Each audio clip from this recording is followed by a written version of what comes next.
ಕಣ್ಣೆ ಮಿರುಗಿ ಎಲ್ಲ ಲಿಂಗನ ನಿಲ್ಲ ತಿರುಗಿ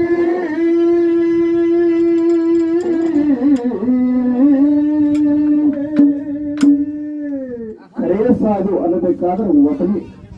ಯಾಕಂತಂದ್ರೆ ನಮ್ಮಲ್ಲಿ ಅದಾರ ಸಂತಾನ ತಿರುಗಾಡ್ತಾರೆ, ಚಂದಿ ಬಳಿ ಮಲಿಕೆ ಹೋಗ್ತಾರೆ. ಹೌದೌದಪ್ಪ, ಅದು ಚಂದಿ ಮಾಡಿ ಹಾ, ಅದಕ್ಕೆ ಎಲ್ಲ ಲಿಂಗ ಹಾಗೆ ಮಾಡಿ ನಮ್ಮ ಅವ ಒಬ್ಬನೇ ಒಬ್ಬ ಮನೆ ಕಡೆ ಹೊಳಿ ನೋಡಿ